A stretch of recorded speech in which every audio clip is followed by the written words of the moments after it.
It is the year 1315. The mud of the English countryside smells of rot and desperation, and the rain never seems to stop. For Thomas, a peasant farmer, the only thing heavier than the bucket of slop he carries is the crushing weight of his life. He is a man who owns nothing but the debt on his soul and the calluses on his hands.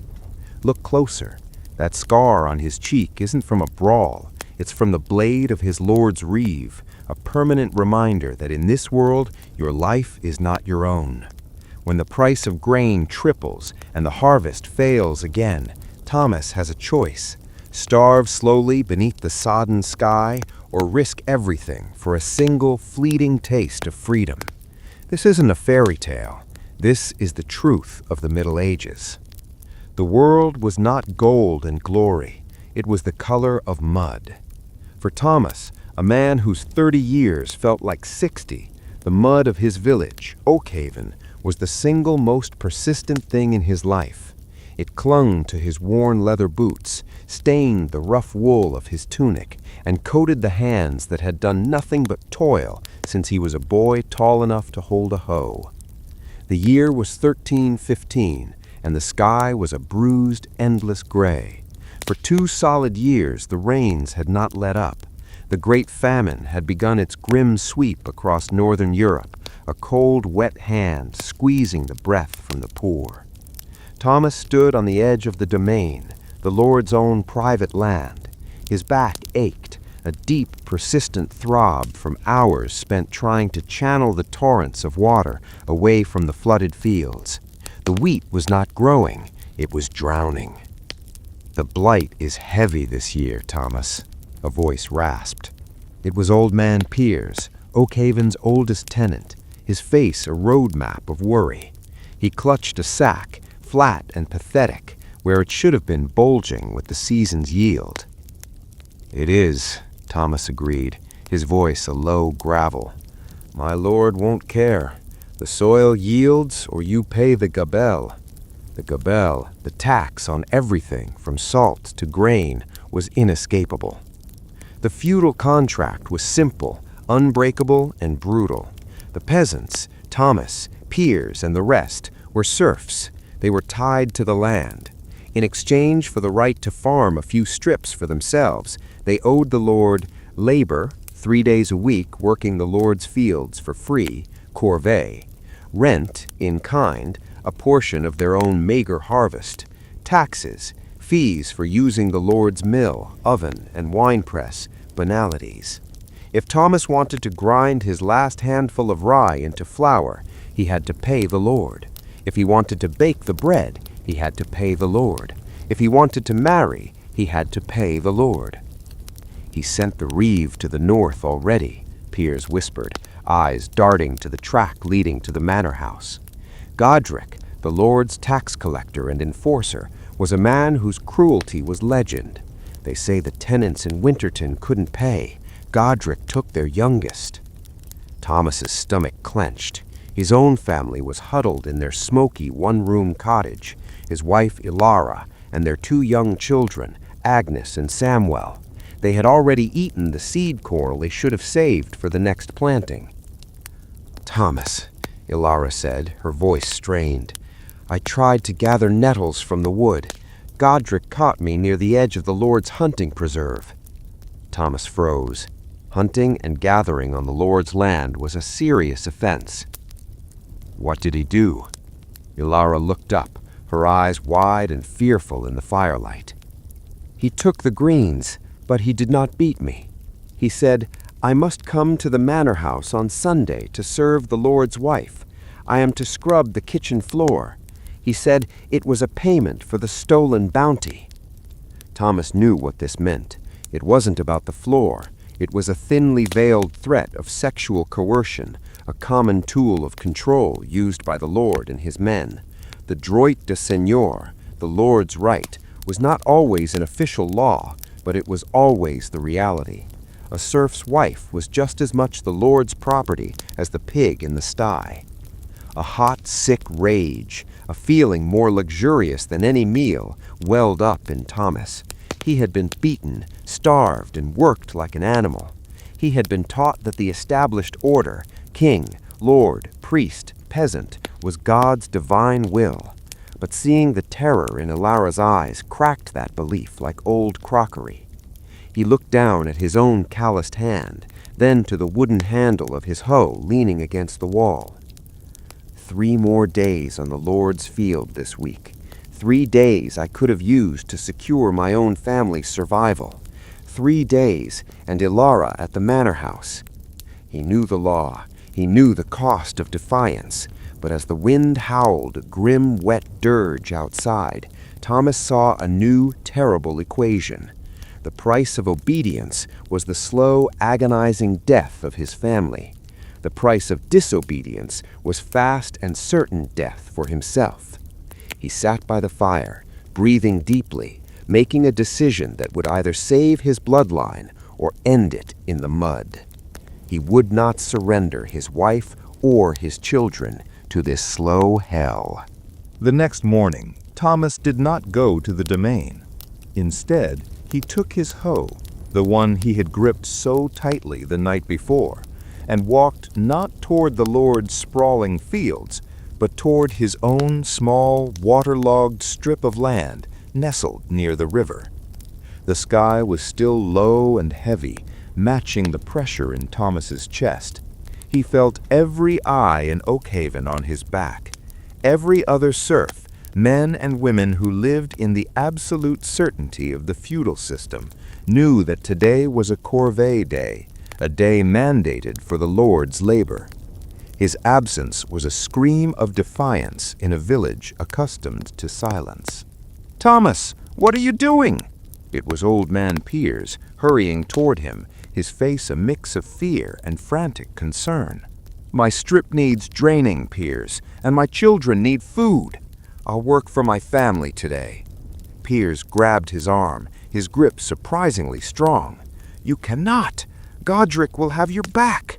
You know the punishment for skipping corvée, the whipping post, the fines, the seizure of your livestock. If you lose that sow, Ilara and the children starve come winter." Thomas shook off his hand. "The sow is already thin, Piers. We all are. If I spend 3 days working for a man who watches my children go hungry, how is that different from starving anyway? We are dying slowly. I choose to die quickly, but not before I try to save them." Piers stood aghast, watching Thomas plunge the hoe into the thick mud of his own field. The grinding fees. The day was agonizingly slow. Thomas worked with a desperate fury, trying to save the last pathetic sheaves of waterlogged rye. He worked alone, shunned by the others who were terrified of being associated with his insubordination. By late afternoon, he managed to salvage a small sackful of grain. Not much, but enough for a single loaf of bread to see his family through the next brutal few days. His next dilemma was immediate: the mill. The manorial mill stood on the riverbank, a heavy stone structure powered by a wooden water wheel. It was the only place in Oakhaven where grain could be properly milled into flour. This was one of the Lord's most profitable banalities, the compulsory fees for using the Lord's infrastructure. Thomas arrived carrying his small, precious sack. Barnaby, the miller, a burly man employed by the Lord and notoriously corrupt, looked up, wiping flour dust from his beard. "Thomas, what a surprise! You missed work today." Barnaby's voice was smooth, menacing. "I have my grain, Barnaby. I need it milled." Thomas placed the bag on the dusty stone floor. Barnaby didn't touch it. "The fee, Thomas. For tenants of Oakhaven, the fee is 1/10 of the grain brought in. Lord's decree." Thomas had expected the fee. He moved to count out the requisite portion, but Barnaby placed a massive hand on the sack. "Ah, but Thomas, you are late, and you are in default of your labor dues. Lord's decree, effective immediately, for any serf who shirks his duty. The milling fee is now 1/5 of the grain, and you must pay a surcharge of 6 pennies for the contempt of service. 1/5! It was an exorbitant, crippling tax, and 6 pennies was a fortune, the equivalent of a week's wages for a skilled artisan, an amount Thomas simply did not possess. "Barnaby, you know I have no silver, and 1/5, that's highway robbery," Thomas protested. Barnaby smiled, a cold, empty look in his eyes. "It is the Lord's law, Thomas, and remember, the Lord is the law. If you attempt to grind that grain with your own quern, your hand mill, you will pay a heavy fine, or worse, Godric will smash the quern, and you'll have nothing." This was the final vicious turn of the screw. Thomas had worked for hours, risking a beating, only to have the Lord use the very mechanism designed to sustain them, the mill, to extract nearly half of his salvageable food. The whispers of rebellion. Thomas had to choose: surrender his food to the Lord's unjust system, or risk being caught using the illegal, hidden hand mill he knew was kept under Piers's floorboards. He stood in silence, the rumble of the great stone grinding wheel filling the air. It sounded like the low growl of the system devouring them all. "Take it," Thomas finally said, his voice shaking. "Take the 1/5, but I have no pennies. You will have to report me for the surcharge." Barnaby chuckled, pulling a large scoop from the sack and emptying it into the Lord's collection bin. "Oh, I will, Thomas, and I will make sure Godric hears about your little holiday from the domain, too." Thomas left the mill with his shamefully small bag of flour. As he walked home, defeated, he passed a small group of the younger men of Oakhaven: Will, a fiery young man, and Jocelyn, a robust widow who worked the fields harder than any man. They stopped their work and watched him. Will caught up to him. "Did you hear what happened in Langford, Thomas?" "No," Thomas mumbled, exhausted. "The bailiff there raised the harvest fee twice in a season. The serfs they gathered, they burned his storage shed. They didn't take the grain, they just ruined the Lord's profit." Will's eyes were alight with dangerous fire. Jocelyn spoke up, her hands on her hips. "It is not just the famine, Thomas. It is the men who wield the power. They are starving us faster than the wet soil is." Thomas looked at the two of them. He had wanted to survive alone, protecting his family within the walls of their hut, but the Lord's system had just proven that no walls were high enough. They were all drowning together. He looked back at the mill, its heavy wheel turning ceaselessly, crushing their grain and their spirit. "It is hell," Thomas said, stating the truth of their existence, "and we are the fuel." He gripped the small bag of flour. For the first time, he considered not just survival, but resistance. The next day, the consequence of Thomas's defiance arrived, not with a roar, but with a calculated, chilling calm. Thomas was chopping wood near his cottage when the sound reached him, the heavy, rhythmic tread of a war horse and the dull clang of iron. He didn't need to look up. He knew that sound meant one man: Godric, the Reeve. Godric was the Lord's enforcer, his tax collector, overseer, and judge in all matters concerning the peasantry. He was not a noble, he was a peasant who had clawed his way into a position of power, and he wielded it with the bitterness of a man who hated the dirt he had just managed to escape. He rode an aging but powerful bay mare, and though he wore no armor, the heavy cudgel he carried was as effective as any mace. Godric stopped his horse directly in front of Thomas's hut, forcing Thomas to stop his work. "Thomas of Oakhaven," Godric's voice boomed hard and flat, "you were absent from the domain yesterday. Your labor is the Lord's property, bought by the shelter of the manor and the protection of the king's law." Ilara stood in the doorway, clutching Agnes, her face pale with dread. Thomas wiped his sweaty brow with the back of his hand. "I was working my own strip, Reeve. My family is starving. The Lord's wheat is drowning in the mud." The Lord does not care for your opinion on agriculture, serf. He cares only for his due. You owe 3 full days of corvée this week. You worked only 2. That is 1 day of lost labor." He stepped closer, his shadow falling over Thomas.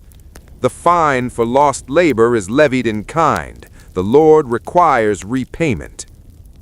Thomas knew this was coming, but knowing did not lessen the cold shock when Godric spoke the sentence. "Your finest sow," Godric declared, pointing to the muddy makeshift pen Thomas had built. "It is forfeit, seizure for contempt of service." The sow was their only insurance against the winter, their only source of potential meat and future income. To lose her now was to guarantee hardship and possibly illness for the family come the cold months. "Reeve, please!" Alara cried out, stepping forward. "We have no other stock. We will starve without her." Godric ignored her, waving a hand at the young man who rode behind him. "Take the pig." The young man, a hired hand from the manor, hesitated for a moment, clearly uncomfortable with the cruelty of the act. "Now!" Godric barked. The family watched, helpless, as the struggling, protesting sow was dragged from its pen. It was a brutal violation, not just of their meager property, but of the very tenuous promise of survival. The peasant's life, Thomas realized fully, was a transaction where you always paid more than you received. But Godric wasn't finished. "And the 6 pennies from the miller, Thomas? Barnaby informed me you could not pay the surcharge for the use of the mill." "I told him I have no pennies, Reeve," Thomas said, his voice laced with suppressed fury. "Then you will pay with your flesh." Godric drew his cudgel, the sight of the rough wood sending a fresh wave of terror through Alara. "Hold out your hand, serf." Thomas knew better than to resist. Resistance meant death, or worse, the loss of his tenancy. He held out his hands, the hands that fed his family, the hands scarred and calloused from relentless work. Godric brought the heavy cudgel down once on Thomas's knuckles, a sickening crack echoing in the quiet village. Thomas stifled a scream. He felt the bone jar, a sharp white pain blossoming up his arm. "That is for the debt," Godric said, not even breathing hard. "The next time I visit, Thomas, I will not be so lenient. If you miss another day of service, your tenancy will be forfeit, and you and your brood will be turned out to beg on the king's highway. Do you understand?" Thomas nodded, gripping his throbbing hand, bile rising in his throat. Godric remounted his horse, giving Thomas and Alara a final contemptuous look before riding off with the captured sow. The small one-room cottage suddenly felt vast and empty. The sow was gone. Thomas's hand was useless for labor. His family was reduced to the immediate fear of starvation. Elira rushed to his side, tears streaming down her face, examining his swollen purple hand. "They will kill us, Thomas," she whispered, rocking back and forth. "They will take everything until we have nothing left to take." Thomas looked past his wife and children. He looked at the field, the manor house in the distance, and the relentless gray sky. He thought of the words of the radical priest John Ball, whose sermons sometimes reached the village on the wind. "When Adam delved and Eve span, who then was the gentleman?" The question, a direct challenge to the entire feudal hierarchy, was a dangerous spark. The serfs believed that God had created them all equal, but the Lord's system had made them less than human.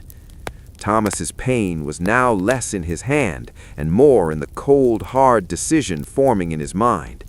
He could not fight Godric, the Lord and the King's law alone. He looked across the village green, where young Will and Jocelyn were watching from the shadow of the abandoned church. They had witnessed the Reeves' brutal enforcement. Their eyes were not filled with fear, but with an echoing, dangerous hatred. Thomas stood up, ignoring the throbbing pain. He could not lift a hoe, but he could walk. He walked towards Will and Jocelyn, a man stepping out of the shadows of obedience and into the perilous light of rebellion. "Well," Thomas rasped, holding out his injured hand, "the Lord has declared war on our survival. I'm in. Tell me about Langford. Tell me how we fight this hell." Thomas sat in the small, crowded cottage of Jocelyn, the robust widow, his bandaged hand throbbing a painful rhythm against his thigh.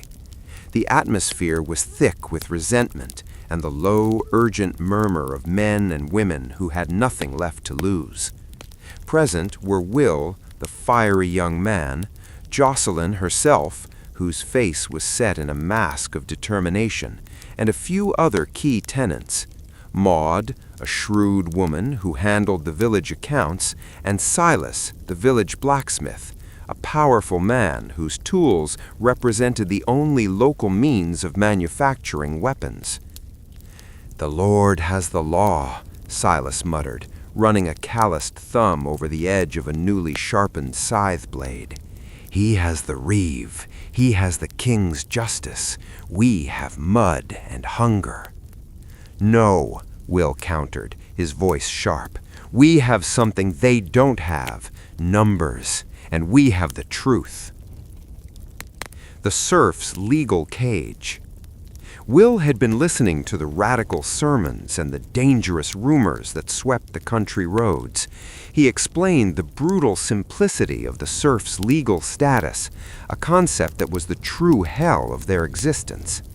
"It is not just the work, Thomas," Will explained, gesturing wildly. "It is the fact that we are chattels. We are not free men. We are legally bound to the soil. We are born of the land and are a part of the Lord's inventory, like his pigs and his timber." He described the legal chains that bound every aspect of their lives. The shevage, head tax. If a serf managed to run away, a terrifying, risky venture, they still had to pay an annual fee to the Lord to acknowledge that he owned them, even from afar. If caught without this fee, the penalty was severe. The merchant, marriage tax. They had to pay a tax to the Lord just for the right to marry, particularly if the spouse was from another manor.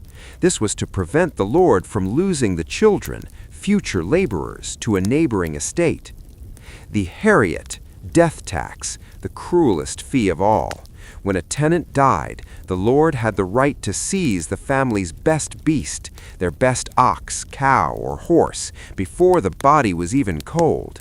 This guaranteed that the family could never accumulate enough wealth to climb out of poverty and remain perpetual debtors. Every birth, every marriage, every death is a transaction that only benefits the Lord, Will concluded, slamming his fist on the table. Jocelyn added, her voice heavy with memory, "My husband died of the sweating sickness last year. They took our only good ox, the one he used to plow my strip. I had to pay a neighbor in coin just to plow my own land, coin I did not have. Now I owe the Lord for the plow, too. The heriot is designed to keep us perpetually poor." The call of the radical preachers. Maud, who was literate enough to track the village's meager finances, spread out a piece of stained parchment, a crude drawing of a tax ledger. "The Lord is squeezing us because he is overextended. The king demands money for his endless wars with France. The nobles demand finer silk and better wine. The Lord raises our rents not because he is starving, but because he is greedy. Our suffering pays for his luxury." Thomas, leaning back, spoke up, his voice hoarse. "So, we burn his barn? We ruin his profit? What then? Godric will bring men from the king's army. They will hang us all in the square." Will nodded gravely. "Yes, if we fight only the local lord, we lose. We must join the larger movement." He revealed the true purpose of their gathering. The rising tide of peasant discontent was finally organizing. The rumors weren't just gossip, they were a battle plan. The word is spread by the friars and the wandering preachers.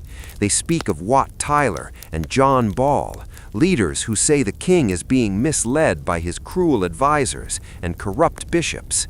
They don't want to overthrow the king, only the feudal system. Their demands were simple, revolutionary, and the very antithesis of their lives in hell. Abolition of serfdom, total freedom for every man and woman, rent instead of labor, all future payments to be made through fixed money rent, freeing them from forced corvée. End to banalities, the right to mill their own grain and bake their own bread without paying the Lord's crippling fees. Amnesty for all who participated in the rebellion. They are calling for all able-bodied serfs to meet in the capital, London, Will whispered, his eyes wide with the scope of the plan. Thomas looked at his bandaged hand, then at the tear-stained face of Ilara standing in the corner. Freedom was a beautiful, dangerous word.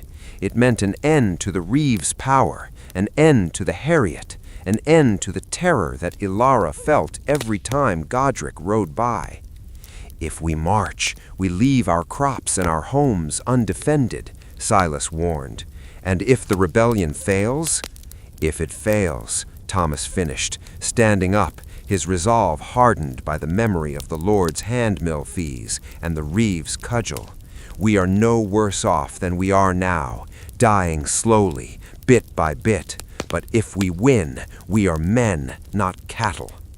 He looked at Will, Jocelyn, Maud, and Silas.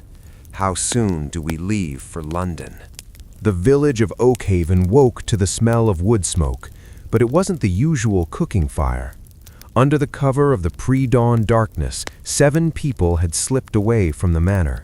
Thomas, Ilara, Will, Jocelyn, Silas the blacksmith, Maud, and one older tenant named Cuthbert. They were not running away. They were running to something, the promise of freedom rumored to be waiting in London. The first steps of rebellion. Their departure was a calculated risk.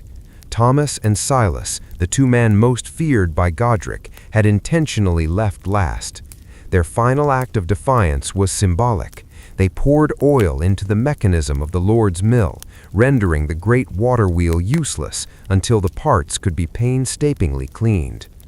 "Let them grind their teeth instead of our grain," Silas muttered grimly, wiping the oil from his hands. The road was rough, less a highway and more a muddy track beaten by centuries of peasant feet. Ilara carried Samwell, while Agnes clung to Thomas's tunic. The journey immediately exposed the true vulnerability of the peasant life. They had no supplies, no protection, and no understanding of the world beyond the manor boundaries. "We must keep off the major roads," Maud warned, who had traveled to the market fairs before. "The king's watchmen, or worse, groups of disgruntled knights returning from the French wars, will seize us for vagrancy or treason."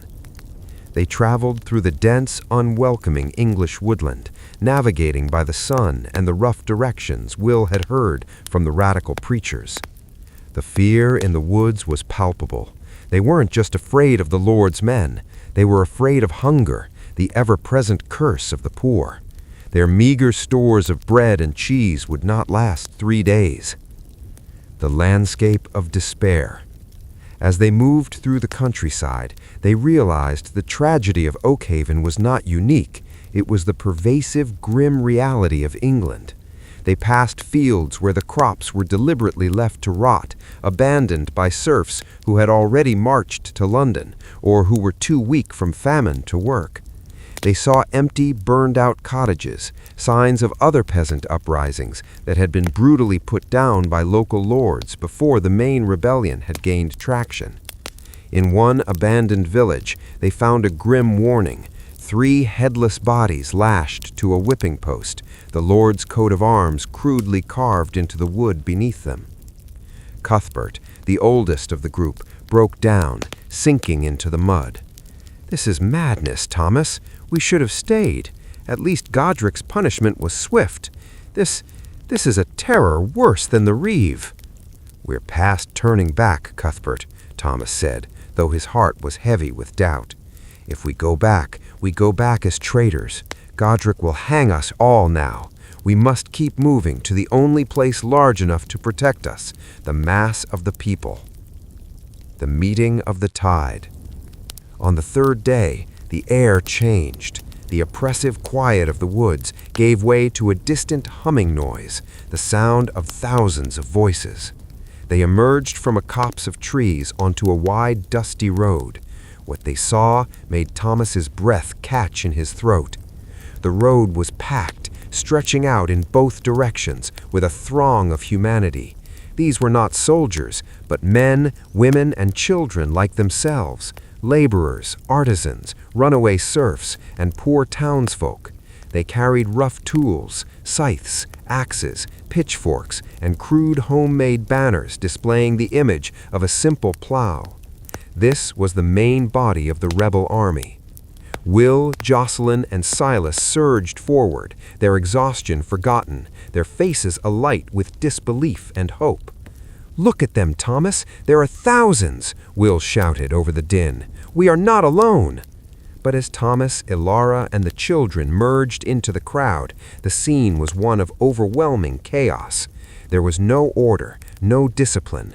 The air was filled with a dizzying mix of fervent prayer, angry shouting, and the constant mournful cry of children who were sick and hungry. He saw acts of revolutionary justice, a group of peasants dragging a terrified, richly dressed man, clearly a corrupt tax collector or lawyer, toward a makeshift gallows. He heard the cries of the firebrand priest John Ball, elevated on a wooden cart, his voice cracking with passion. "Good people, things cannot go well in England, nor ever will, until all goods are held in common, and until there are no longer any serfs or gentlemen, but when we are all united together." The message was seductive, radical, and intoxicating. For the first time, Thomas felt the intoxicating power of collective rage. He was no longer just Thomas, the starving serf of Oakhaven. He was one of thousands demanding justice. But then he saw the looting.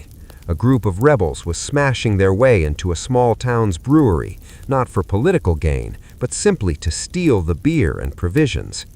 Anarchy reigned, a dangerous, intoxicating freedom that threatened to consume itself. Thomas held Ilara close, pulling Agnes and Samuel tighter into the crowd.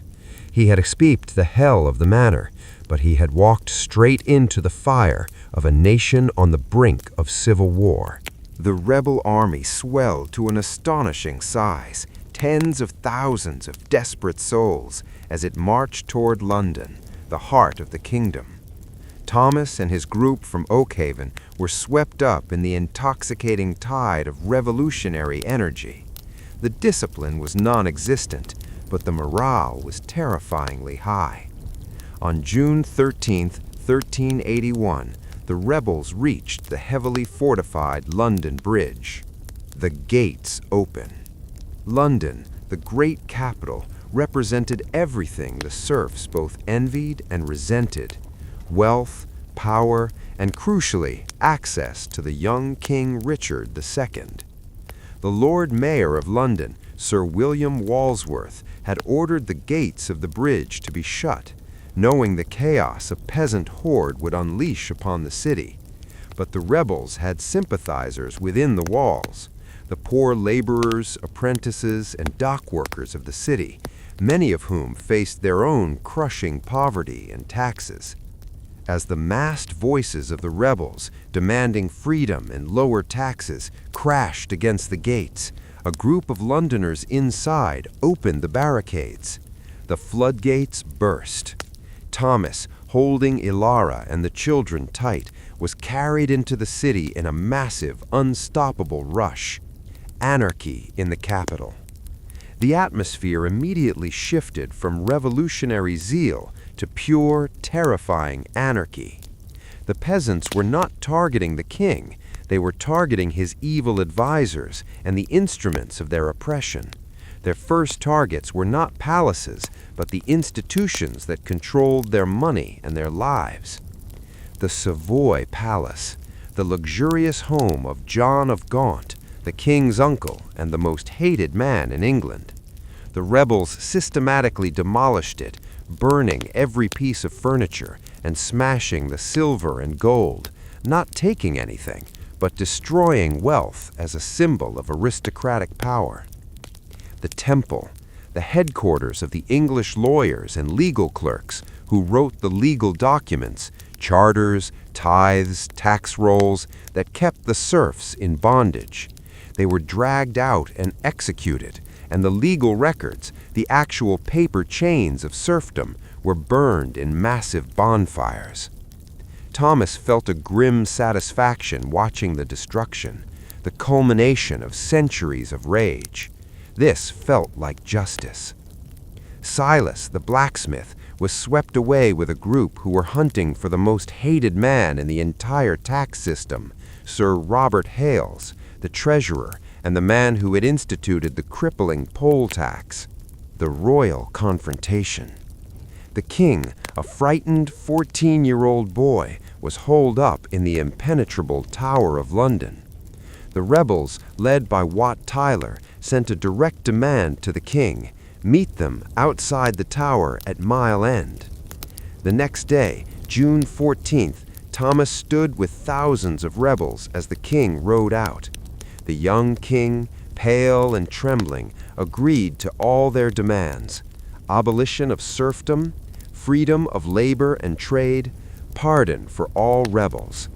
As proof, the king's clerks began immediately writing thousands of charters of freedom, small official documents granting every man and woman legal freedom. Hope soared like a banner in the hearts of the serfs. Thomas saw his future, a small, free tenant, paying rent, his wife safe, his children unbound. He received his own charter, holding the parchment, the key to his family's freedom, in his trembling hand. Many peasants, believing their mission accomplished, began the long march home, holding their precious charters. However, Wat Tyler and the remaining radical faction were not satisfied. They demanded the heads of the king's hated advisors. They surrounded the Tower of London and, in an act of breathtaking daring, broke through the guards. They dragged Sir Robert Hales and Simon of Sudbury, the Archbishop of Canterbury, another target of popular hatred, out of the tower and beheaded them on Tower Hill. This act of uncontrolled vengeance was their fatal mistake. It solidified the determination of the king's loyal nobles and the wealthy London merchants to crush the revolt. On June 15th, Thomas and the remaining rebels were gathered in Smithfield for a second meeting with the king. This time the mood was tense, the air heavy with betrayal. King Richard II arrived, but this time he was flanked not by clerks, but by a detachment of the Lord Mayor's well-armed and trained guard. Wat Tyler rode forward to meet the king, bold and demanding. He began to dictate terms, but he had already lost control of the situation. Lord Mayor Walsworth, seeing his chance, drew his dagger. In a swift, brutal instant, Walsworth stabbed Wat Tyler. Tyler fell from his horse, mortally wounded. The rebels roared in horror and began to surge forward. Thomas felt a crushing despair. Their leader was dead. The king, sensing the moment, rode forward, showing a remarkable flash of royal courage. "Sirs, what are you doing?" the boy king shouted over the noise, riding into the midst of the furious, leaderless rebels. "I am your king. I will be your captain. Follow me to the fields, and you shall have what you seek." The rebels, stunned by the loss of their leader and confused by the king's promise, hesitated. They followed the king to the nearby fields. Once there, they were immediately surrounded by Walsworth and a hastily gathered loyalist army of knights and men-at-arms. The rebellion was over. The great tide of freedom Thomas had joined turned into a crushing wave of defeat. The mass of rebels was surrounded by the king's loyal forces. The brief, glorious dream of freedom evaporated into the cold reality of steel and feudal power. King Richard II, his boyish fear replaced by a chilling royal coldness, stood before the terrified serfs. "You demanded charters of freedom, and I gave them," the king announced. "But you murdered my ministers, you burned my capital, and you broke the king's peace. For this, you are all traitors." The retribution. The king's retribution was swift, total, and designed to re-establish the terrifying order of the feudal hierarchy. Richard II immediately revoked all the charters of freedom granted 2 days prior. "Remember, serfs," the king's spokesman roared, echoing the young monarch's decree. "You are and remain in bondage, no less than before. Your service to your masters is your duty. You sought freedom, you found only treason."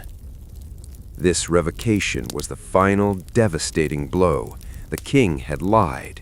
The brief moment of legal equality was nullified. Thomas still clutched his precious, now worthless parchment in his hand.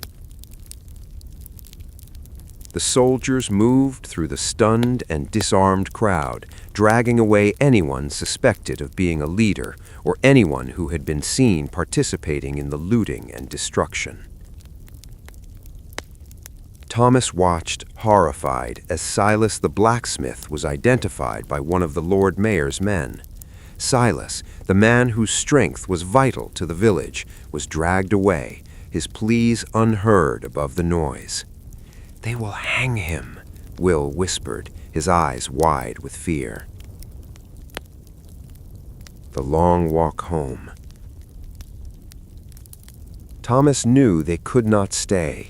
He grabbed Ilara and the children, and along with Will and Jocelyn, they managed to slip away in the confusion, melting into the warren of back alleys before the final military cordon was established. Their journey back to Oakhaven was the opposite of their march to London. There was no hope, only bitter exhaustion and the constant fear of discovery.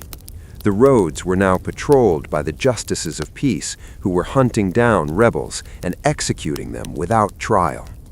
The executions were gruesome and public, serving as permanent, terrifying reminders of the cost of rebellion. John Ball, the radical priest, was captured, hanged, drawn, and quartered. His head was placed on a spike on London Bridge. The peasants of Oakhaven finally returned to their village a week later, exhausted, broken, and defeated. Their small, smoke-filled cottage looked both impossibly fragile and utterly familiar. They were home, but the village was fundamentally changed. The next morning, the sound Thomas dreaded arrived, the clip-clop of a horse. Godric, the reeve, returned to Oakhaven. He had been away with the Lord during the rebellion, but had returned with a grim mandate. Godric gathered the remaining villagers on the green. He was flanked by 2 well-armed mercenaries, men Thomas had never seen before, paid killers, a clear escalation of the Lord's control. "Some of you," Godric announced, his voice devoid of emotion, "chose to abandon your duty to the Lord and run to the city to follow false promises. That treason has been dealt with." He paused, letting the silence settle, heavy and absolute. "Thomas of Oakhaven, Will, Jocelyn, you are the ringleaders here. The Lord requires restitution for your treasonous absence and for the damage to his mill." He pointed at Will. "Your field and cottage are forfeit. You are banished from the manor, with nothing but the clothes on your back. If you are found on the Lord's land again, you will be hanged." Will's young face crumpled. Banishment for a serf was a slow death sentence. To be a homeless vagrant on the king's highway was to have no legal protection, no food, and no hope. Jocelyn spoke up, her voice trembling but firm. "The Lord has already taken my husband's ox. What more can he take?" Godric smiled, a truly repulsive expression. "He can take everything. Your children, Jocelyn, are now wards of the manor. They will be put to work in the Lord's own kitchen and field until your debt is repaid. They will remain here. You are also banished." Jocelyn let out a heart-wrenching sob, collapsing onto the muddy ground. The final cruelty of the feudal system, the power to separate families, had struck. Thomas stepped forward, his eyes locked on Godric. "And my family, Reeve?" Godric looked at Thomas, the man who had been the first to defy him. "The Lord has decided that your punishment will be a living lesson to all of Oakhaven. You and your wife will remain. You will work all 7 days of the week on the Lord's domain until your full debt is paid. You will receive no personal strips of land, no share of the harvest, and no time to tend your own garden. You will live on the barest rations from the Lord's storeroom, provided you meet your daily quota." This was far worse fate than banishment. It was permanent, legal slavery. They would work until they dropped, with no possibility of providing for their children or saving any wealth. They were utterly, irrevocably trapped. Thomas looked at Ilara, whose eyes were filled with the despair of the truly defeated. They had risked everything, and in doing so had only made their private hell deeper and more inescapable. The feudal system had won. The peasants' hell was not a sudden catastrophe. It was the slow, methodical draining of hope and life, guaranteed by law and enforced by cruelty. The winter of 1381 settled over Oakhaven, a season of profound cold and deeper despair. For Thomas and Ilara, their existence was reduced to a brutal, unending cycle of labor and exhaustion, a living embodiment of the peasant's hell. The life of the condemned. Godric's sentence was carried out with chilling efficiency. Thomas and Ilara had no land of their own. They were forced to rise before dawn and work until the light failed, 7 days a week, their only reward being a meager daily allowance of thin, watery soup and stale bread from the Lord's storehouse. They were watched constantly by the Lord's new mercenaries, hardened men who saw them not as people, but as expensive machines to be worked until they broke. Thomas's hands, once capable and rough, were now blistered and perpetually stiff. He performed the most backbreaking tasks, clearing new woodland, digging drainage ditches in the frozen mud, and tending to the Lord's livestock. He could no longer afford to mend his clothes or repair his roof. Ilara suffered equally. She was forced to work the Lord's manor house kitchen, a filthy, freezing place where she scrubbed floors and pots until her knees bled, all while enduring the casual cruelty of the manor servants. Every day she saw her children, Agnes and Samuel, only briefly, exhausted and smoke-stained, before they were sent to the manor's common sleeping quarters, treated like little more than small, necessary vermin. The rebellion had achieved the exact opposite of its goal. It had tightened the chains of serfdom and extinguished the flicker of hope. The tyranny of custom. One bitter evening, huddled over their meager bowl of gruel in their dilapidated cottage, Ilara wept. "They are forgetting us, Thomas," she choked out. "The other villagers, they fear Godric so much they will not even look at us." She was right. The failed rebellion had taught the remaining serfs a terrible lesson. Conformity was survival. Piers and the other villagers worked diligently, paid their dues, and kept their eyes averted. They feared Thomas and Ilara, not out of malice, but because their very existence was a dangerous reminder of what happened when you dared to seek freedom. The hell of the peasant was reinforced not just by the Lord's power, but by the inertia of centuries of custom and the crushing fear of the neighbors. The system was self-policing. Finally, Thomas spoke, his voice hoarse from the cold and lack of use. "They have broken us, Ilara, but not fully. They took my land, my time, my strength, but they cannot take my memory." He looked at his children, asleep on a pile of rough straw. "The Lord's reeve, Godric, he is just a man. He is mortal. The Lord is just a man. He is mortal. They will die. But the custom, the law of the land, the king's rule, that is the chain." He pointed to Samwell's tiny hand, already calloused from his work carrying wood for the manor kitchen. "Our children are born into this. They are legally villains. They are part of the talliage, the great feudal tax roll. Their greatest threat is not the flogging or the famine. Their greatest threat is the legal document that says they are not free." The future of the soil. Weeks later, the Lord himself, an arrogant, soft-handed man named Sir Geoffrey, rode through the demesne, surveying the work. He stopped before Thomas, who was leaning on a shovel, momentarily catching his breath.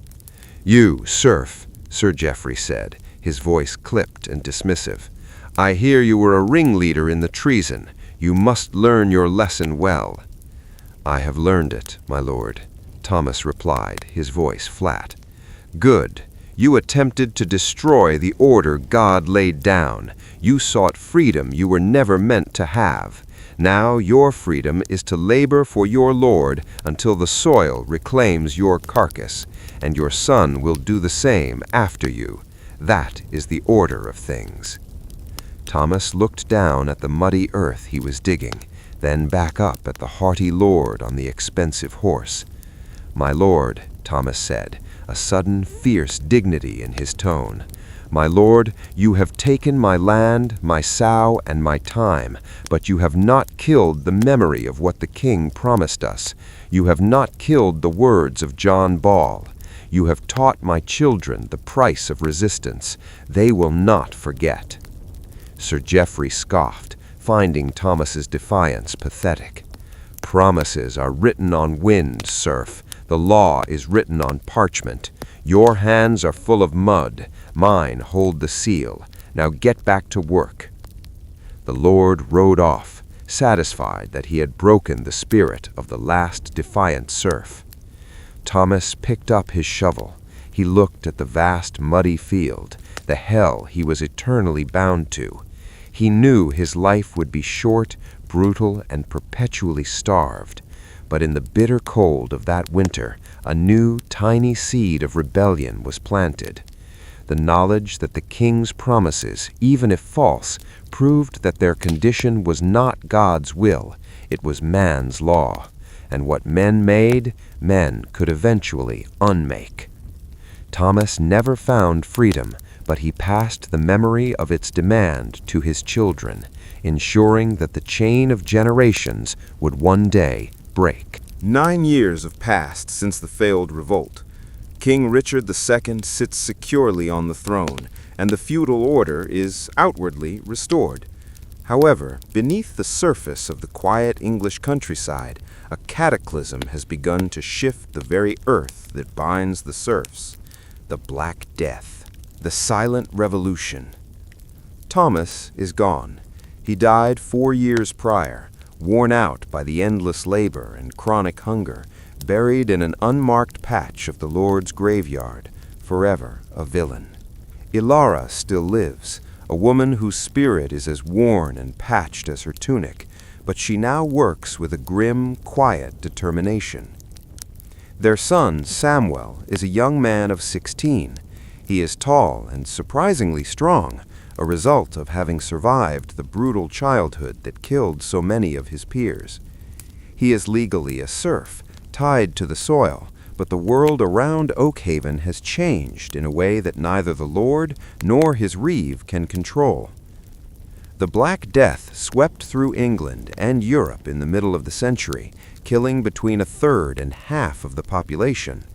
In the decades that followed, recurrent outbreaks ensured that the population remained decimated.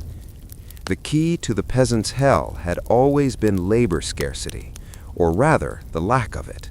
Before the plague, there were too many peasants and not enough land, giving the lords absolute power. Now, the equation was reversed. Samuel walked the boundaries of Oakhaven, where once the adjacent fields teemed with dozens of laborers, now only a handful worked. The old boundary stones separating the strips of the domain from the serfs' allotments were covered in moss, the land around them lying fallow, abandoned because there was no one left to plow it. "The good earth sleeps," old Piers, now infirm, muttered to Samuel one morning, resting by the roadside. "She needs the plow, but the hands are gone." Samuel knew the truth. His family's condition was still bondage, but his value had skyrocketed. He was one of the strong, surviving young men, and suddenly he was a precious commodity. The statute of laborers. The lords were terrified. With labor scarce, the surviving peasants finally had bargaining power. Wages began to rise across the country as lords competed for workers, and serfs demanded freedom in exchange for remaining on the manor. In a desperate, heavy-handed move to stop this economic earthquake, the king and parliament passed the Statute of Laborers, 1351. "The king has decreed we must remain poor," Ilara told Samuel, spitting onto the ground. "The statute says that no worker shall demand or accept wages higher than they were before the plague, and that any man who runs from his manor will be branded with an F for fugitive." The statute was the government attempting to legislate the economic laws of supply and demand, an utter failure that only deepened the peasants' sense of injustice. The law dictated that the price of their lives was fixed at pre-plague levels, while the price of goods, like iron for tools and salt for preservation, continued to rise. This was the new hell, a land of opportunity choked by a cruel, outdated law. The Lord's new offer. One afternoon, Godric, the reeve, rode up to Samuel in the field, but this time his tone was different. There was less violence, more calculation. "Samuel," Godric began, adjusting his tunic, "your mother is aging. The Lord requires strong men." Samuel leaned on his shovel, meeting Godric's eye without fear, a gesture that would have earned his father a beating a decade earlier.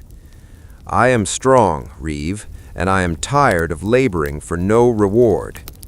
Godric's face tightened with annoyance, but he did not raise his cudgel. He couldn't afford to. If he beat Samuel, Samuel would run, and the Lord would lose a vital worker. "The Lord is a reasonable man," Godric continued, forcing the words out. "He knows the times have changed. He has decided to offer you and your mother a new contract." This was revolutionary. A contract meant negotiation, not just dictation. "You will be given back your original cottage and your family's small strip of land. You will no longer owe 3 days of corvée labor. Instead, you will pay the Lord a fixed sum, 2 shillings per year, in coin, a cash rent." Samuel stared. 2 shillings was a large sum, but it meant freedom from forced labor. The Lord's land would finally become a tenancy, not a serfdom. "And what of the banalities, the milling fees, the oven fees?" Samuel challenged, remembering his father's bitter defeat at the mill. Godric glared, visibly fighting his instincts. "The milling fee will be fixed and lowered, and the Lord will waive the heriot, the death tax, for all new contracts." It was an acknowledgement of their new power. The Lord had been forced to dismantle the very system of oppression that had kept Thomas in hell. But Samuel, who had learned his father's bitter lesson, was still a serf. He did not own the land, he only rented it, and the statute of laborers still dictated his wages if he chose to hire himself out for extra coin. "I accept the rent, Reeve, but I will not sign a contract that binds me to this land. I will pay the coin, but I reserve the right to work for any lord who offers me the full shilling I am owed. Statute be damned." Godric's eyes flashed with hate. He was staring at the man who would finally dismantle the feudal order, one refusal at a time. "The Lord will never agree to that, serf. You are bound to the soil." "Then I will leave now," Samwell said, dropping his shovel, "and I will find a lord willing to pay me the full shilling I am owed. Statute be damned, and you will have no one to plow your fields." The standoff between Samwell and Godric, the Reeve, was the quietest revolution Oakhaven had ever seen. The Lord's entire system of control rested on the abundance of desperate labor. Samwell, armed only with the truth of the decimated population, had exposed the core weakness of that system. Godric was furious, his face blotched with suppressed rage. "You threaten the Lord, villain? You think because half the world is dead you can dictate terms?" "I threaten nothing, Reeve," Samwell said calmly. "I simply choose to leave. The king's statute forbids high wages, but it cannot force me to stay on this land. I am free to seek work elsewhere. Your lord loses the best hands left in Oakhaven, or he can grant me the freedom that my increased value commands." The negotiation. Godric knew he was defeated. He had already seen too many serfs flee to towns or to other more lenient manors where the lords were quietly ignoring the statute of laborers just to keep their fields plowed. Losing Samwell would be a disaster for the next harvest. Godric spat on the ground, a final, feudal gesture of defiance. "The Lord will grant the contract. For you and your mother, you will pay the 2 shillings in cash rent, and you will be free of corvée labor." "And the right to work for others?" Samwell insisted. Godric ground his teeth. "The Lord will not officially endorse the breaking of the statute, but you will not be pursued for working outside the manor, so long as the 2 shillings are paid on time. You are now copyholders. You hold your land by a copy of the manor roll, and your status is no longer a serf's." This was a massive, historic victory. Samwell and Ilara were no longer villains, serfs bound to the soil, but free tenants, or at least the closest a peasant could be to free in 14th century England. The hell of involuntary servitude was broken for the family. The chain of generations, forged in the defeat of the revolt, was finally shattered by the economic force of the plague. The new hell, the economy. Samwell returned to Ilara with the news. Ilara, sitting by the fire, simply nodded, the relief too profound for tears.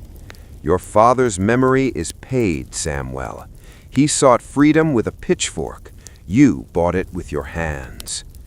But freedom was not paradise. It merely traded one hell for another, the legal hell of serfdom for the economic hell of the nascent market economy. Samwell and Ilara now had to survive based purely on their own labor and their ability to generate cash. Fixed costs. The 2 shillings rent had to be paid every year, regardless of the harvest. If the harvest failed, as it did in 1315, they were personally responsible for the debt, which could lead to eviction and ruin. The new tax. The king's government, perpetually broke from wars, continued to levy the dreaded poll tax, a tax levied equally on every person, rich or poor, which had sparked the revolt a decade earlier. Samwell and Ilara, though free, were still poor and had to pay the same amount as a wealthy merchant. The land trap. While they were free tenants, they did not own the land. They couldn't sell it, improve it without permission, or pass it down without paying a small fee. They were still tied to the Lord's will, just by financial chains instead of legal ones. Samuel found work in the nearby town of Ware, hiring himself out as a seasonal laborer. He was now paid 3 pennies a day, a wage higher than his father could have ever dreamed of, but still barely enough to cover the rent, the poll tax, and the rising cost of commodities. The great change. One spring day, Samuel was paid his wages in the town. He bought a new woolen tunic, a rare luxury, and a small, precious bag of salt. On his way back to Oakhaven, he saw Godric the Reeve riding alone. But Godric was no longer the imposing figure of terror. His face was drawn and anxious. "The Lord is selling off his land, Samuel," Godric admitted, bitterness lacing his voice. "The rents are too hard to collect. The free labor is too expensive. He cannot afford the lifestyle his father enjoyed." The truth dawned on Samuel. The plague had broken the power of the nobility. The feudal system relied on the economic dominance of the lords, fueled by unpaid serf labor. When the labor became expensive, the lords could no longer afford their retinues, their armies, and their extravagant tastes. They were being forced to sell off or lease off their vast lands to a new class of free farmers and minor gentry who could manage the new cash economy. The hell of the Middle Ages was ending, not with a heroic battle, but with an economic whimper. The system that had crushed Thomas was now crumbling under the pressure of the new, deadly, but ultimately equalizing power of the market. Samuel walked past Godric, holding his chin high. He was still poor, still facing crippling taxes and the constant threat of famine, but he was no longer chattel. He was a free man, responsible for his own fate. He reached his cottage, the smoke rising from the chimney, proof of his meager security. He opened the door and saw Ilara standing over the hearth. "What is it, son?" she asked, seeing the look in his eyes. Samuel pulled the coin and the bag of salt from his pocket. "It is not gold and glory, mother," he said, looking out at the muddy, silent fields of Oakhaven. "But I paid the rent, and tomorrow I work for myself." He had survived the hell of serfdom, but the greater, enduring hell of poverty, debt, and economic struggle awaited. The life of the medieval peasant, far from the romanticized image of pastoral simplicity, was a relentless and multi-layered hell. It was not a hell defined only by occasional tragedy, but by a pervasive, legally enforced system designed for the slow, systematic destruction of agency, wealth, and hope. The narrative of Thomas and his son Samuel illustrates that the serf's torment operated on 3 devastating levels: legal bondage, economic exploitation, and social humiliation. The core of the serf's suffering was the legal status of a villein, a human being bound to the soil, a piece of the Lord's property. This was the foundational injustice that turned hard work into slavery. Forced labor, corvée, the mandatory 3 days a week spent working the Lord's domain, was a theft of time. As Thomas learned during the Great Famine, every hour spent enriching the Lord was an hour taken directly from his family's survival, guaranteeing perpetual starvation and debt. The chain of custom, every significant life event, was monetized for the Lord's benefit. The merchant, marriage tax, ensured the Lord controlled future generations of labor. The cruel heriot, death tax, seized the family's best livestock upon death, guaranteeing that no family could ever accumulate enough wealth to rise above subsistence. The law ensured that poverty was inherited. The second layer was the unrelenting economic extraction that ensured the peasant could never escape debt. The Lord controlled all the means necessary for survival, turning basic necessities into instruments of financial ruin. monopoly fees, banalities. As demonstrated by Thomas's crushing encounter with the miller, the serf was forced to pay the lord to grind their grain, bake their bread, and press their wine. These fees, often arbitrary and exploitative, ensured that nearly half of a serf's hard-won harvest went directly into the lord's coffers, leaving the family perpetually malnourished. Arbitrary taxes and fines.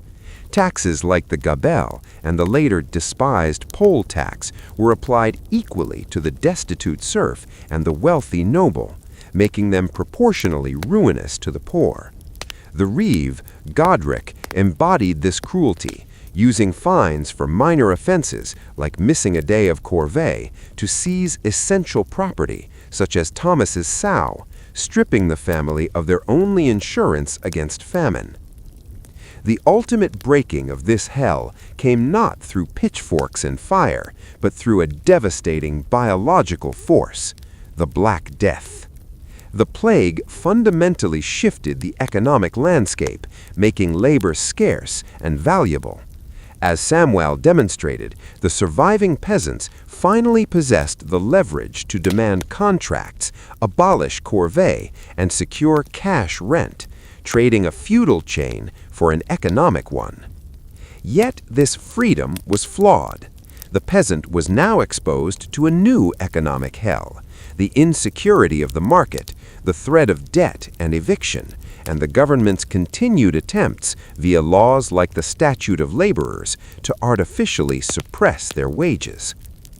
In the end, the life of a peasant in the Middle Ages was defined by a single, crushing truth. You did not own your time, your labor, or your body. Your existence was a constant, grueling calculation of how to keep your family alive while surrendering the bulk of your life's energy to another man. It was a hell secured by the law, enforced by the whip, and only escaped by the chance intervention of catastrophe. The year is 1348.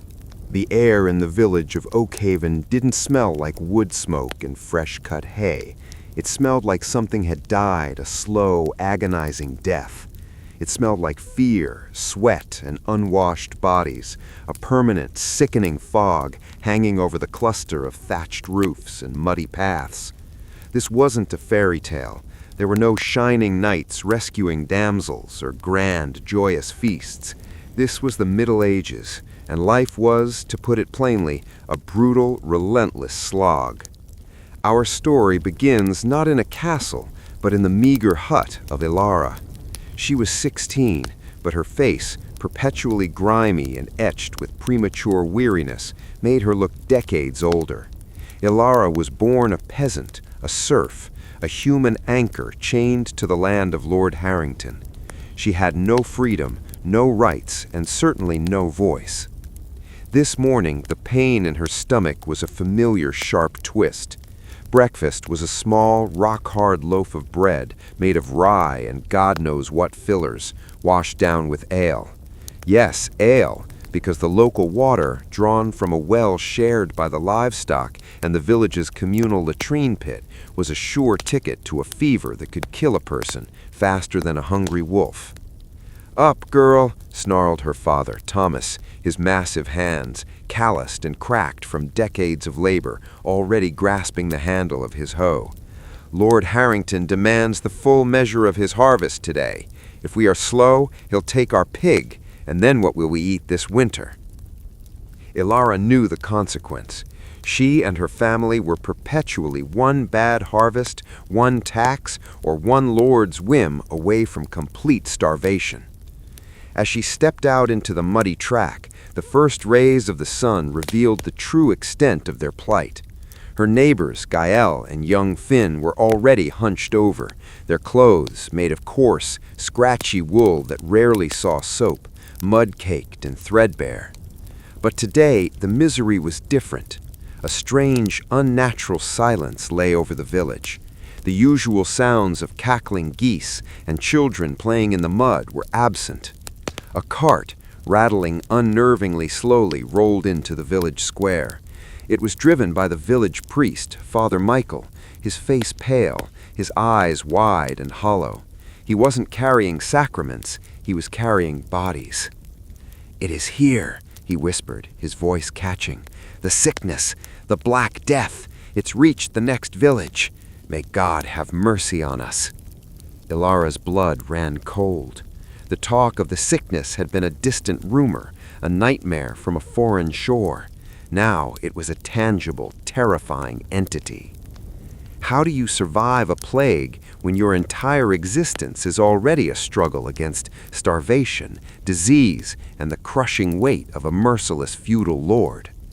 The very ground beneath her worn leather shoes suddenly felt like a ticking clock. Will she face the terror of the pestilence, or will the tyranny of Lord Harrington claim her first? The threat of the Black Death, while terrifying, was an abstract fear compared to the immediate, grinding reality of Lord Harrington. Lord Harrington was not a mythical figure of virtue. He was a man who saw the people of Oakhaven not as human beings, but as assets, no different from his oxen or his grain silos. His castle, a cold, imposing structure of gray stone, standing starkly against the distant hills, represented the rigid, unyielding social contract of the era: feudalism. Ilara and her family were serfs. This meant they were legally bound to the land, the manor, they worked. They couldn't leave, marry, or even sell a chicken without the Lord's permission. Freedom was a concept for poets, not for peasants. The central misery of their existence was the labor rent and the tallage, taxes. Labor rent, the corvée, 3 days a week, sometimes more. Thomas and Ilara were not working their own tiny strip of land to feed themselves. They were working the Lord's domain, his personal fields, for free. This was unpaid labor that took up the prime growing days. Tallage. On top of the labor, they had to pay taxes in kind, a portion of their own meager harvest, and often in coin, too. That afternoon, the village bailiff, a burly, cruel man named Gareth, rode into the fields. Gareth was Harrington's strong arm, the man who turned the Lord's decrees into agonizing reality. "Stop your scraping, scum," Gareth bellowed, his voice carrying over the rustle of wheat. "Lord Harrington demands a new tax. He is hosting a visiting baron, and his wine cellar is insufficient. I need 1/10 of your personal stored grain now. Anyone who resists will be publicly whipped." Ilara watched her father's face crumple. Thomas had calculated every kernel of grain. That 1/10 was the difference between surviving until the next harvest and starving by the middle of winter. The Lord's feast was literally going to be paid for with their hunger. "But Gareth," Thomas started, his voice a low, desperate plea, "the harvest was poor this year. If we give you that grain, my daughter and wife will not make it through the frost." Gareth didn't flinch. He dismounted, and the heavy leather glove he wore smacked Thomas hard across the face, drawing blood. "The Lord's need is not your concern, peasant. You are property. Now start counting out the grain, or I will take the whole lot and your daughter, too, as payment for your insolence." Fear, sharp and blinding, pierced Ilara. The threat of violence, of arbitrary seizure, was a constant shadow over their lives. They had no law to appeal to, no court to defend their property. The Lord was the law. As Thomas reluctantly began pouring his hard-earned grain into the Lord's sack, Ilara saw the true, crushing misery of the medieval life. It was not just the cold or the hunger, but the utter absence of agency. Her entire life, her fate, her body, her very existence was controlled by the arbitrary will of one man living just a few miles away. How long can a family endure such relentless oppression? And now, with the plague closing in, will the tyranny of the Lord or the terror of the pestilence destroy them first? If the Lord's tyranny governed their work, disease governed their fate. The average life expectancy in medieval Europe was often terribly low. largely due to appalling conditions and non-existent medical knowledge. For Ilara, the sheer physical misery was constant. Her teeth ached perpetually from a diet of coarse grain and little else, often leading to painful infections. Rashes and sores were common, caused by poor hygiene and the rough, never-washed wool clothing that chafed against her skin. But the real threat lay in the water and the waste. The people of Oakhaven lived in squalor that we can barely imagine today. Inside their small, windowless huts, humans and livestock often shared the same space for warmth. Outside, the paths were rivers of thick mud mixed with human and animal excrement. There was no sewage system. People used open latrine pits or simply relieved themselves in the streets or near the water sources. The closest thing Oakhaven had to a doctor was the old, half-blind woman, Goodwife Agnes, whose remedies were a mix of whispered prayers and foul-smelling herbal pastes. She treated fevers with poultices of spider webs and bandaged deep cuts with moss. Sometimes a person survived, often they did not. The memory of her younger brother, John, still haunted Ilara. 2 years ago, John had developed a terrible cough. Goodwife Agnes declared it a bad humor and bled him with leeches to balance his body. The bleeding didn't help, it only weakened him. Within a week, the boy was gone. Ilara's mother, Mara, still wept for the child that died not from a curse, but from a simple infection that today would be cured by a small pill. The diseases that stalked Oakhaven were relentless. Dysentery, the bloody flux, caused by the contaminated water, this was a constant scourge that weakened children and killed the elderly. Smallpox and measles often swept through the village, taking out entire families in weeks. The ague, or malaria, common in the damp, marshy lands. This morning, the misery struck close to home. Mara, Ilara's mother, woke up with a high fever and violent shivering. "It is the ague, daughter," she gasped, her face flushed and her skin clammy. "Get the mugwort from Agnes, hurry!" But Ilara knew what this meant. If Mara was too ill to work, and Thomas was already struggling to meet Lord Harrington's demands, the family would fall behind. Falling behind meant debt. Debt meant losing everything.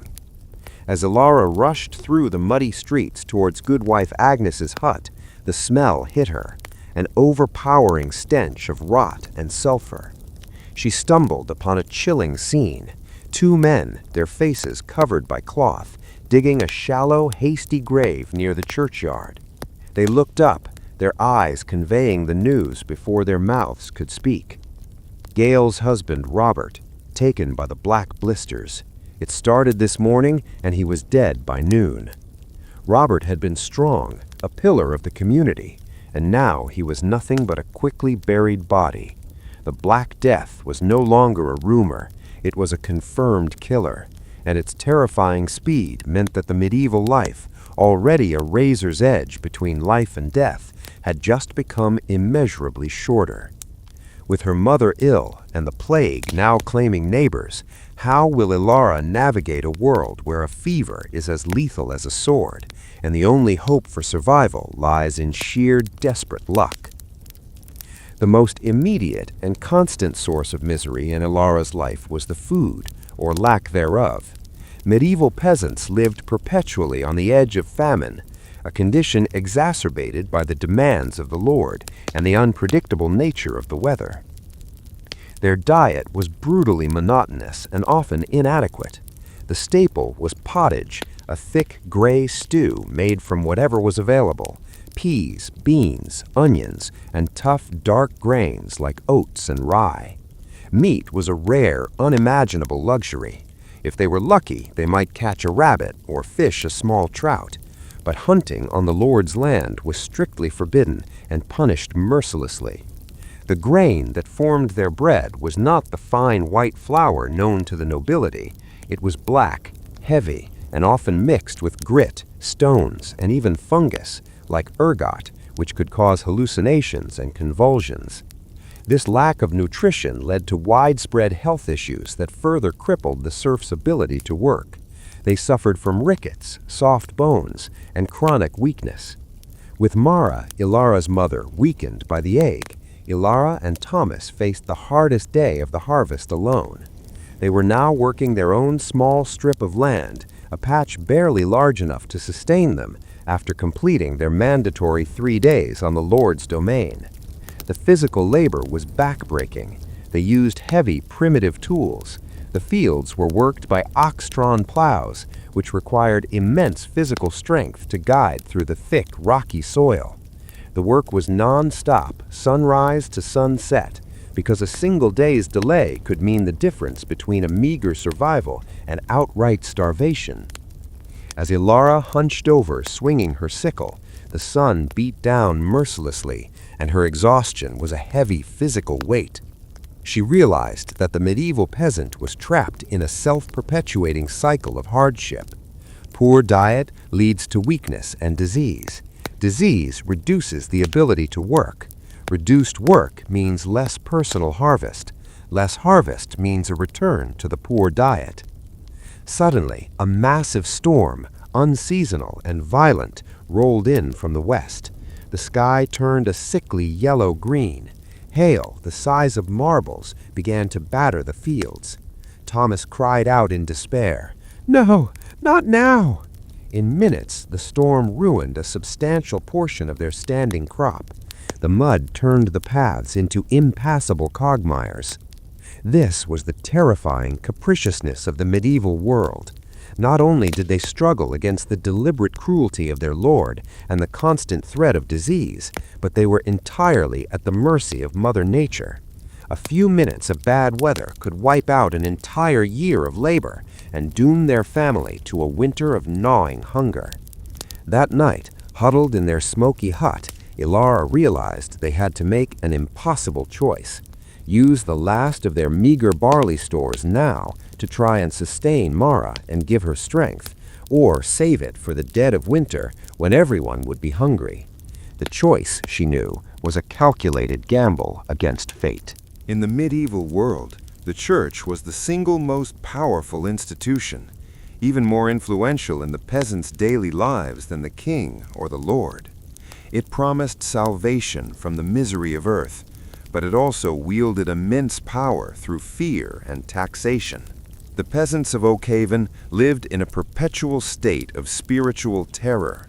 They believed that every famine, every plague, and every suffering was a direct punishment from God for their sins. Their lives were dictated not just by the cycles of the seasons, but by the liturgical calendar, saints' days, fasts, and feast days. Father Michael, the village priest, was often as poor as his congregation, but he represented the gatekeeper to heaven. That Sunday, the village gathered in the small, damp church. The atmosphere was thick with desperation. The death of Robert and the sickness of Mara had everyone looking for an answer, a divine reason for their absolute misery. Father Michael stood before them, his voice raw with emotion. He didn't offer comfort. He offered an explanation rooted in fear. "God is angry," he declared, echoing the common belief of the time. "The pestilence is not an accident. It is the wrath of God. You have sinned. You have coveted the Lord's wealth. You have allowed sloth and gluttony to enter your miserable lives." His message was clear. Your suffering is your fault. To escape the plague, they must repent.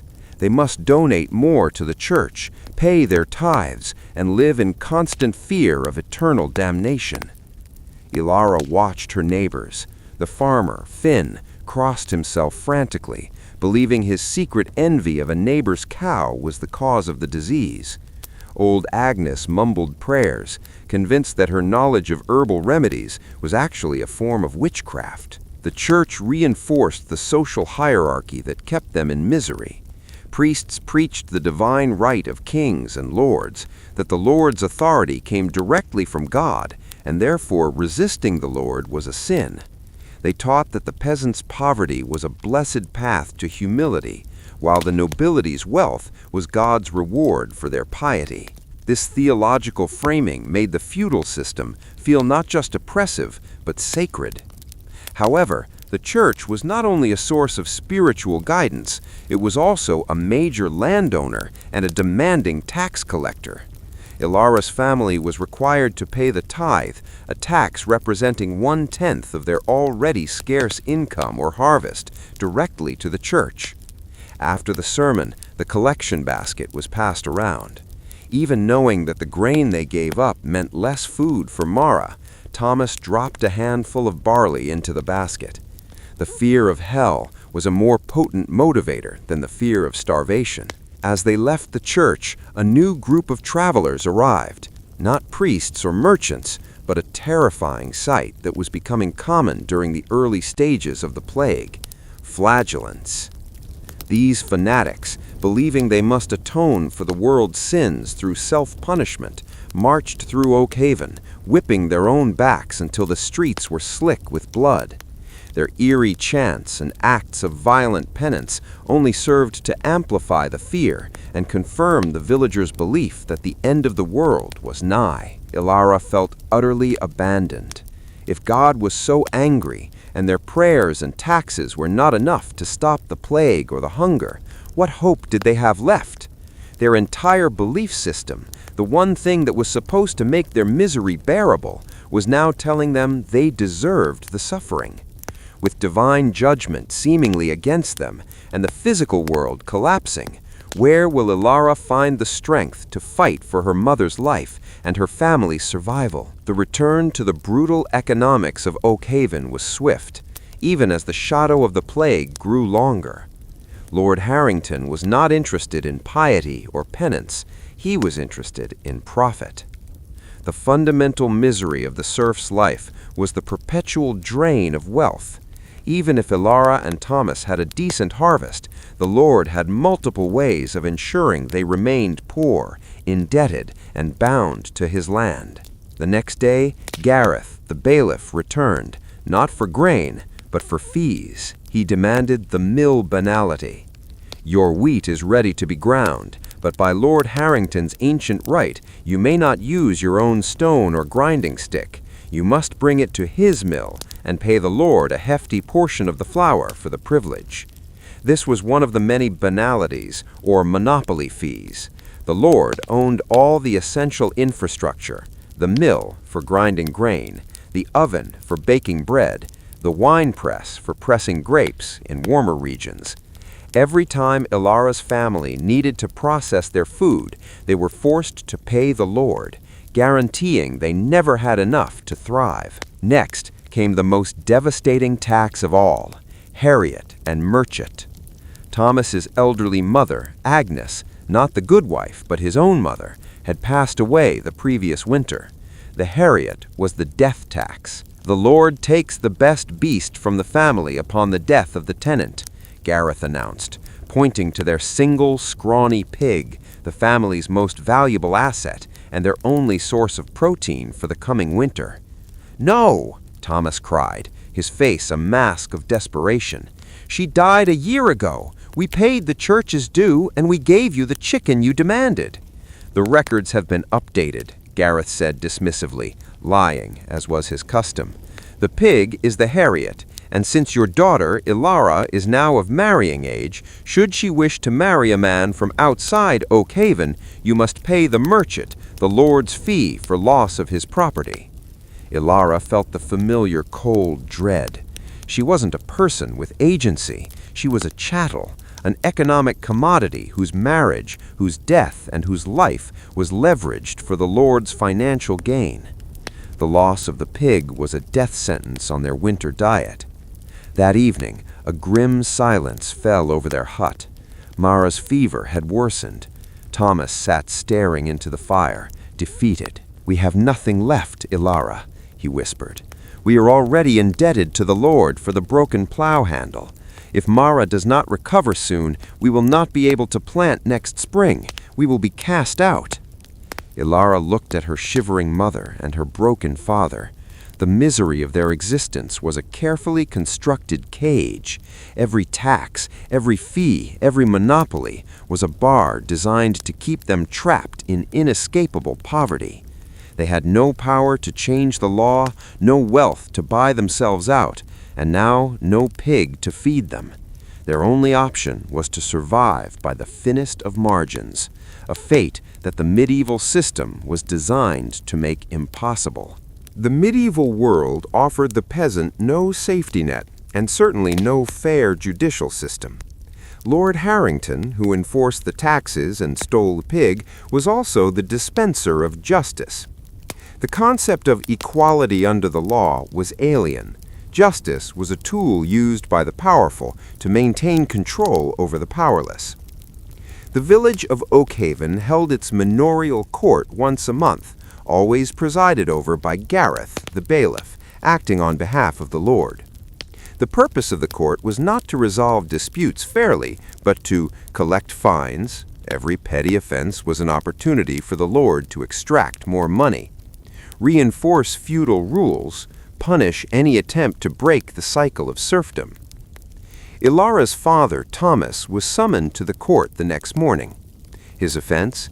He had taken a small dead branch from the lord's forest to burn for warmth, fearing his sick wife would freeze overnight. This was the crime of theft of the lord's wood. The court was held under a large oak tree, a scene of intimidation rather than impartiality. Gareth sat on a high stool, flanked by 2 armed men-at-arms. "Thomas of Oakhaven," Gareth's voice boomed, "you stand accused of stealing valuable property from Lord Harrington, a capital offense in these desperate times. How do you plead?" Thomas, terrified but desperate, tried to explain. "My lord's bailiff, my wife, Mara, is deathly ill with the fever. We have no fuel, and the nights are turning cold. It was a single dead branch." Gareth cut him off with a loud, cynical laugh. "Silence. The law is the law, whether the branch is green or dead. It is not yours to take. The punishment for theft is the removal of the offending hand or a crippling fine." The fine Gareth imposed was extortionate, the equivalent of 3 months of Thomas's personal harvest. Thomas fell to his knees. "I have no coin. I have nothing left. You took the pig." Gareth smiled, a predatory gleam in his eye. "Then you will pay in labor. You and your daughter, Ilara, will spend the next 10 days clearing and draining the marshland for the Lord's new fishing pond, with no relief for your own work. And if you are slow, I will take Ilara's right to marry for a man of her choosing, forever." The justice was a sentence of extreme additional hardship, designed to push the family to the absolute limit of survival. It was a perfect mechanism for exploitation, turn a peasant's desperate survival into the lord's free labor. As they walked back to their wretched hut, Ilara realized that in the medieval world, the law was not a shield, it was a weapon. It ensured that no matter how hard they worked, no matter how honest they were, the system was rigged to keep them in a state of grinding servitude. Later that evening, in a moment of utter desperation, Thomas broke a devastating piece of news to Ilara. "I cannot do 10 days of marsh work, Ilara. I am too old, and my back will break," he said, his voice raw with shame. "But I have heard a rumor. The Baron of Redcliffe, 3 days' walk away, is desperately seeking strong labor for a building project. He is paying coin, not grain. If I run away, if I break my serfdom, and I send the coin back to you to pay Gareth's fine, you and your mother might survive the winter."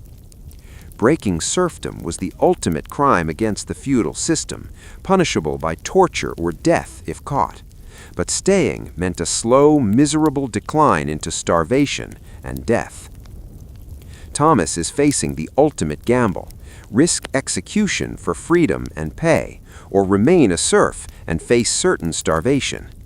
What choice will Ilara make when she learns the true risk her father is taking? The decision to run was not an act of heroism, it was an act of absolute desperation, a final acknowledgement that life as a serf in Oakhaven was no longer survivable. Serfdom was the core misery of the medieval peasant life. It wasn't chattel slavery, as a serf couldn't be sold away from the land, but the distinction was academic. Breaking serfdom, running away from the manor, was akin to suicide, as the fugitive lost all protection and faced the wrath of the Lord. Thomas made his preparations in secret. He knew that if he was caught, Lord Harrington would make an example of him. He would be branded, flogged, or possibly hanged as a warning to the rest of Oakhaven's miserable population. Before dawn, under the thick, cold cover of a late autumn mist, Thomas stood before Ilara and Mara, who was still weak with fever. "Mara," Thomas whispered, holding his wife's thin, trembling hand, "I must go. The marsh work will kill me slower than starvation. I will work for the Baron of Redcliffe. I heard he is losing men fast to the sickness, but pays good coin to those who survive." He looked at Ilara, his eyes wet with tears. "My daughter, you must be strong. Take this." He handed her a small, rough wooden box containing their most valuable possession, a single tarnished silver penny.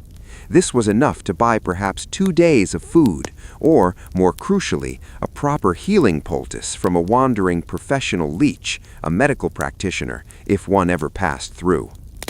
"If I do not send word or coin within 1 month," he instructed, his voice grave, "you must go to Finn. Tell him I have gone to seek work in the city. Say no more. He will help you survive the winter. But do not let Gareth know I have fled. Tell him I am confined to bed, sick with the same fever as your mother." His escape was a terrifying gamble against the odds. If he reached Redcliffe, he faced the uncertainty of foreign lords, higher taxes, and the undeniable reality that the Black Death was spreading faster than any rumor. If he was caught, the misery he endured would be inflicted threefold on his family. Ilara hugged him tightly, the coarse wool of his tunic scratching her cheek. She didn't cry. Tears were a luxury they could not afford. "Go, father," she whispered, the cold air stinging her throat. "Survive. We will wait." Thomas slipped into the fog, disappearing into the vast, hostile world outside the manor boundaries.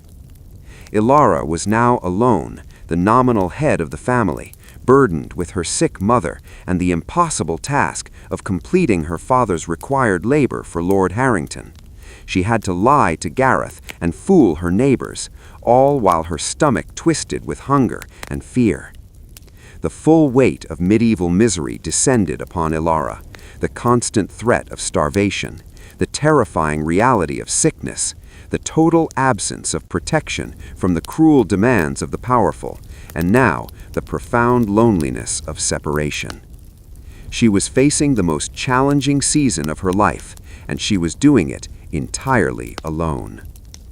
How long can Ilara keep the truth of her father's flight hidden from the merciless Gareth? And what will happen when the Black Death, which is already taking lives, finally arrives in Oakhaven in full force? Ilara's fragile attempt to maintain normalcy was shattered just 3 days after Thomas fled. The threat that Father Michael had warned of, the fear that had hung like a shroud, finally arrived in Oakhaven with horrific certainty. It was not a gradual sickness, it was an explosion of misery. The first to fall was the bailiff, Gareth, a brutal irony given his tyranny. He awoke covered in dark, painful swellings, buboes in his groin and armpits. He was dead by nightfall, convulsing in his lavishly stocked but now terrifyingly silent cottage. The speed of the death was the plague's greatest horror. People went to sleep healthy and awoke feverish and already marked for the grave. Within 48 hours, the village descended into chaos.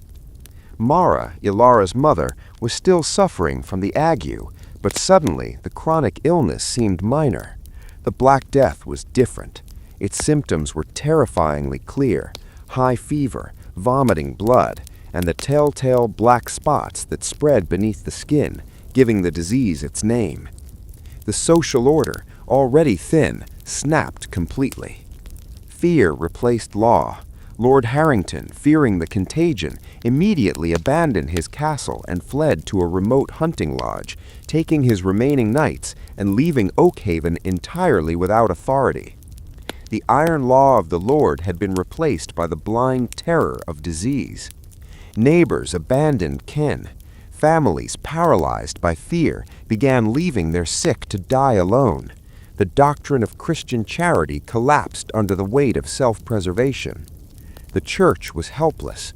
Father Michael, despite his vows, refused to administer last rites, knowing that approaching the sick meant certain death.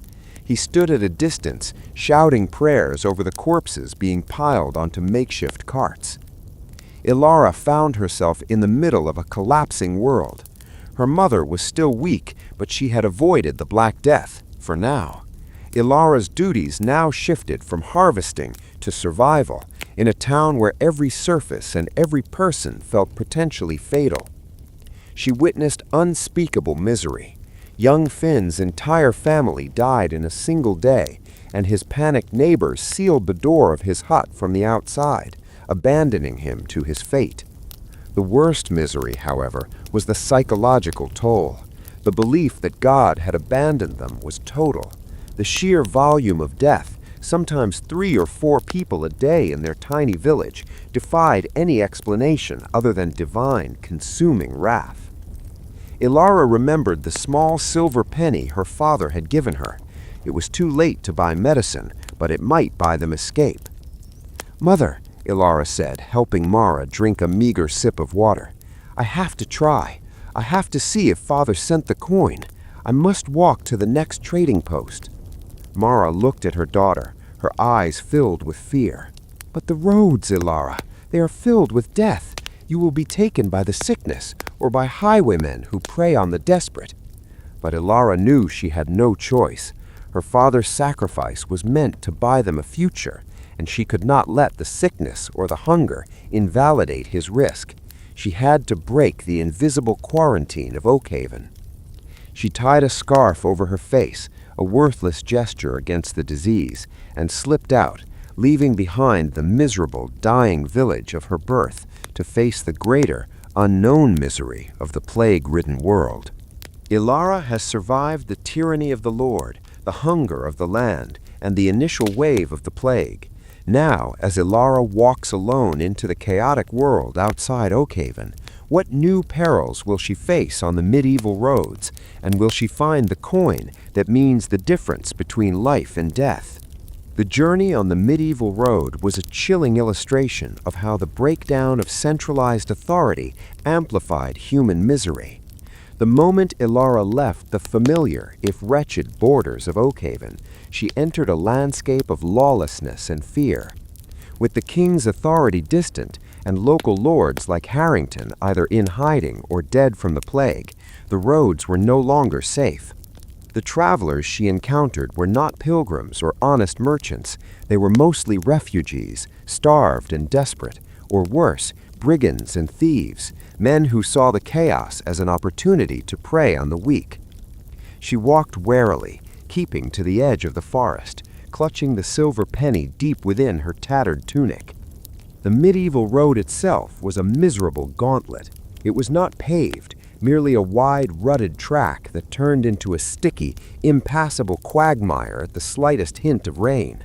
There were no inns for peasants, only rough, filthy shelters or open-air sleeping, inviting cold, wild animals and sickness. Ilara hadn't walked more than half a day when she came across a burned-out hamlet. It wasn't destroyed by the plague, but by men. The few survivors huddled in the wreckage told her a grim tale. "Raiders," a trembling old woman whispered, her face streaked with soot. "They weren't looking for food. They were looking for coin and able bodies. They took the young ones to sell as slaves or use for labor. The world is ending, child. There is no law left." Ilara's fear intensified. Her father was walking these same roads, trying to make money for the very reason bandits were attacking, to escape destitution. She saw the raw misery of the wandering poor, mothers begging with listless, silent children, priests who had abandoned their flocks, and the corpses of those who had succumbed to the Black Death, lying untended by the roadside. No one dared touch them for fear of contagion. As dusk fell, Ilara was forced to seek shelter under a thick bush. She hadn't eaten since the previous morning, and the hunger gnawed at her, a familiar, unwelcome companion. Suddenly, she heard heavy footsteps approaching. 3 men emerged from the shadows. They weren't common beggars. They were rough, armed, and clearly seasoned in violence. "Well, look here, lads. A young rabbit far from her warren. Alone, too. Let's see what treasures the little serf is carrying." They surrounded her. The axe-wielding man grabbed her arm, his grip hard and painful. Ilara knew the truth of her situation. She was not only facing robbery, but the possibility of a fate far worse, all while the deadly plague silently stalked every living soul. With a surge of cold fury, driven by the thought of her sick mother and her desperate father, Ilara lashed out, kicking the man hard in the shin and twisting free. She bolted, running blindly into the deepening gloom of the forest. The bandits pursued her, their angry shouts echoing through the trees. She ran until her lungs burned and her legs felt like lead, the constant crushing physical exertion of the medieval peasant life now saving her. She finally dove into a thicket of brambles, listening to the frustrated curses of the men as they gave up the chase. She lay there, shivering, bleeding from the scratches, but alive. She was miserable, exhausted, and terrifyingly alone. Her journey had proven the most profound misery of the age. When the structure of society fails, the weak are utterly defenseless against the cruel instincts of man. She has survived the night, but the journey to the trading post is far from over. Will Ilara reach the contact point? And if she does, will her father's message be waiting? Or will she find the final, heartbreaking confirmation of her failure? After another day of fearful travel, Ilara finally reached the outskirts of Market upon Ouse, the regional trading post. It wasn't a city, but a large, walled town, a beacon of hope, but also a hub of concentrated misery. She was immediately struck by the sheer volume of people and the overwhelming smell, a cacophony of fear, sewage, and unburned trash that made Oakhaven's permanent stench seem mild. The misery of the town was different from the rural servitude she knew. Here, the struggle was not against a single lord, but against urban squalor and the anonymous cruelty of the marketplace. The town walls were supposed to offer protection, but the gates were crammed with guards shaking down desperate refugees for entry fees and immediate tax on the desperate. Ilara had to part with her precious silver penny just to gain entrance. Inside, the living conditions were catastrophic. People were packed into overcrowded tenements, sleeping 6 or 8 to a single room. The streets were narrow, dark alleys where sunlight rarely touched the ground. The waste of thousands of people was simply dumped out of windows or into open gutters running down the center of the lanes. This was the perfect breeding ground for disease. While the fields of Oakhaven were spaced out, here the sickness spread like wildfire, moving from cough to touch to shared mug of ale in seconds. Ilara's mission was simple. Find the contact point her father, Thomas, had mentioned, a back-alley tavern known as the Leaping Hound, and see if he had managed to leave a message, or, miraculously, the promised coin. The Leaping Hound was a den of grime and drunken despair. Inside, the air was thick with smoke, cheap, sour ale, and the constant low hum of existential fear. Ilara found the tavern keeper, a hulking man with a permanently suspicious glare. "I seek a message," Ilara whispered, trying to sound braver than she felt. "From Thomas, a new worker. He went to the Baron of Redcliffe's project." The tavern keeper scrutinized her, his eyes cold. "Aye, Thomas? Aye, he was here. He left word 2 days ago. He was caught trying to run from the baron's sight. They found him trying to send a letter and a coin with a traveler. Alara's heart seized. Is he safe? The tavern keeper shrugged, wiping down the sticky bar. Safe? No one is safe. The baron hanged him for breaking contract and stealing his time. He was meant to be an example. He then slid a small, folded piece of parchment across the bar. It was the letter Thomas had tried to send, now useless. The man added, in a rare moment of grim humanity, the traveler who carried the message was paid for his trouble, but they took the coin. The money is gone, child. Your father died for nothing. Alara stood there, the clamor of the miserable tavern fading into a distant roar. Her father, the steady, overworked man who had endured decades of servitude, had risked everything for her, only to be killed and robbed for his efforts. The ultimate misery of the medieval system was confirmed. Resistance meant death, and even martyrdom offered no reward. She opened the letter. It was simple, scrawled with a piece of charcoal. Run to the forest, daughter. The sickness will spare no one. Save Mara. Live free. Alara was now truly alone, penniless, orphaned, and standing in a city that was a festering petri dish of plague, hunger, and lawlessness. Her brief hope had been extinguished by the swift, brutal justice of the powerful. The news of Thomas's death was the final devastating blow. Alara left the leaping hound, clutching the charcoal-smudged note, and wandered aimlessly through the miserable streets of Market upon Ouse. The air of the town was a tangible poison. Every cough, every darkened doorway was a silent threat. She knew she couldn't stay. Her father's final message was clear: run to the forest, live free. Freedom in the medieval world was not a political ideal. It was a physical absence from the Lord's land, but it came at a terrible price. The misery of freedom was solitude and constant, precarious self-reliance.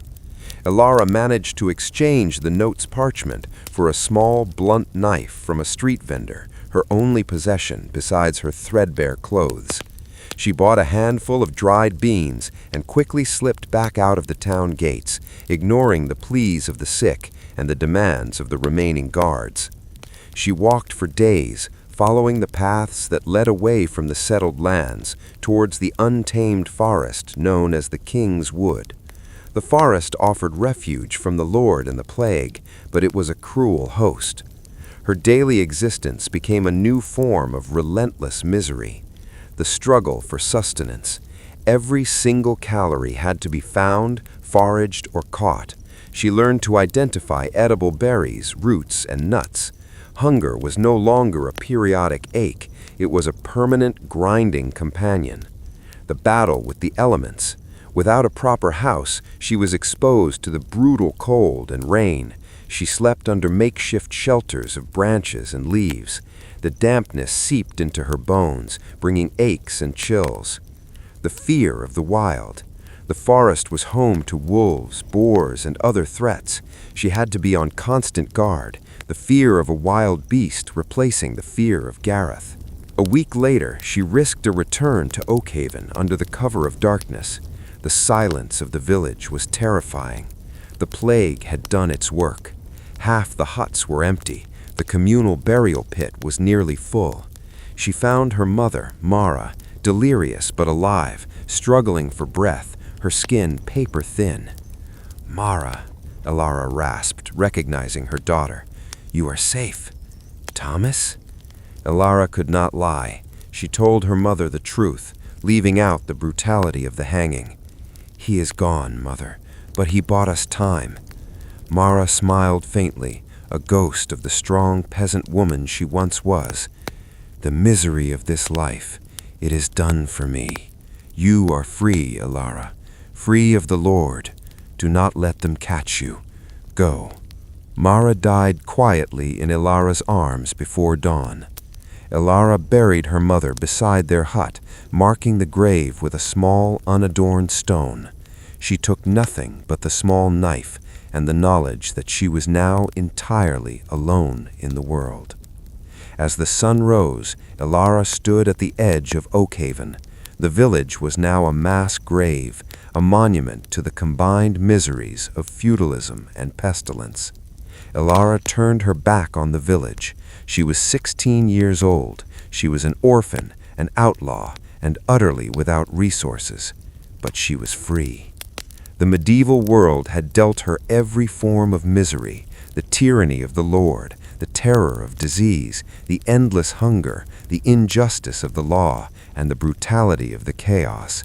Yet she walked away, a solitary survivor, carrying only the grim, hard-won knowledge that in the absolute misery of the Middle Ages, survival was the only victory. The story of Ilara, Thomas, and the doomed village of Oakhaven is a composite portrait of the relentless suffering that defined the lives of the vast majority of people during the Middle Ages.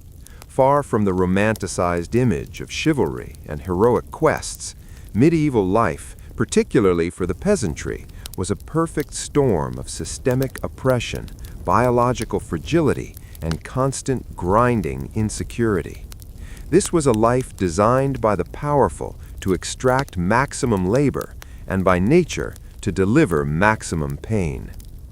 The fundamental misery of the medieval peasant stemmed from the complete lack of personal liberty and economic autonomy. The system of feudalism was not merely a political structure, it was an economic machine designed for perpetual poverty.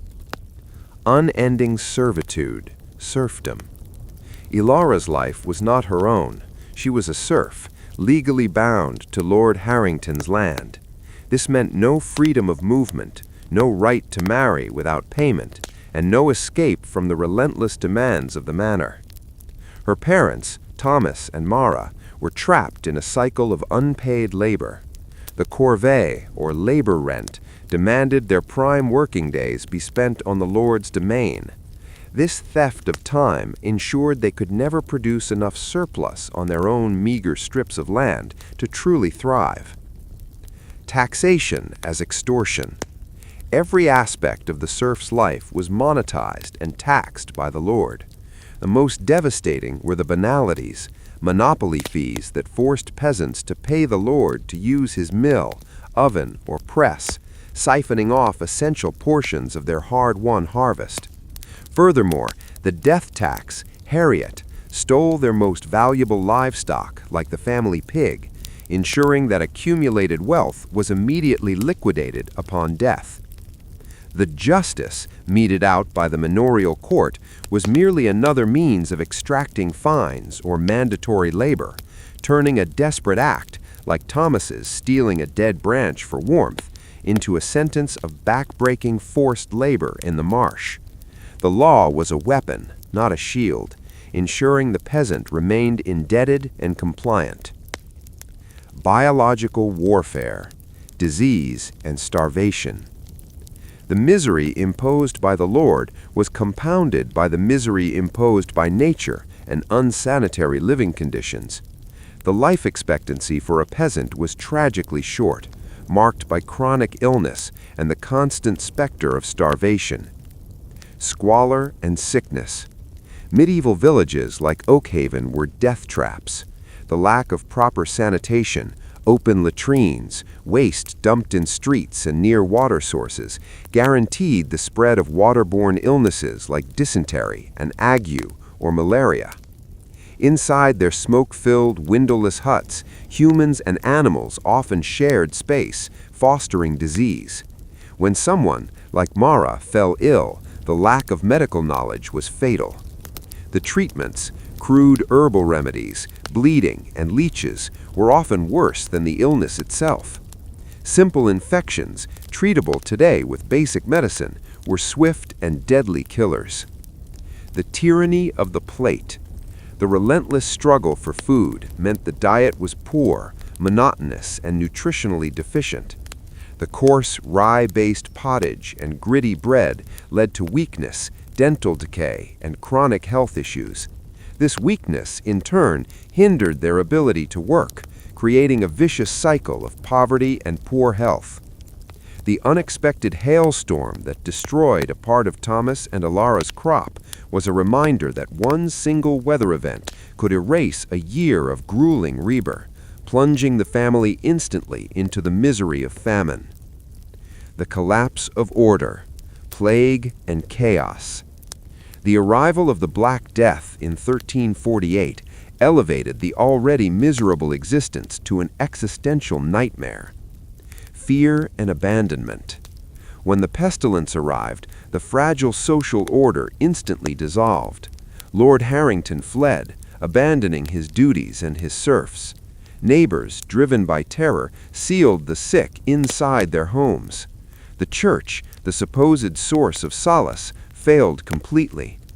Priests refused to administer last rites, instead blaming the plague on God's wrath and the peasants' sins, a final psychological torment.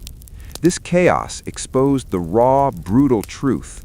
The peasant was utterly alone. Lawlessness and desperation. The breakdown of authority turned the roads into a dangerous wilderness. The threat of infection was matched by the threat of human cruelty. Brigands preyed on refugees, proving that once the law failed, the most basic human misery was being defenseless against armed violence and exploitation. The town of Market-upon-Ouse, meant to be a refuge, was instead a cesspool of disease, overcrowding, and extortion, confirming that misery was endemic to the entire society, not just the village. The ultimate misery, death for daring to hope. Thomas's flight, his desperate attempt to buy his family freedom with earned coin, epitomizes the cruel futility of attempting to better one's station in the medieval world. His punishment, hanged by the baron for breaking his serf contract and his coin stolen, was the ultimate confirmation of the system's mercilessness. It demonstrated that resistance meant death, and even martyrdom offered no reward. Ilara's ultimate survival was not a happy ending. It was a victory of endurance over overwhelming odds. She was left alone, penniless and orphaned, her freedom defined only by her solitude in the unforgiving wilderness. Her story is a testament to the inescapable, multifaceted nature of misery that reigned supreme in the Middle Ages.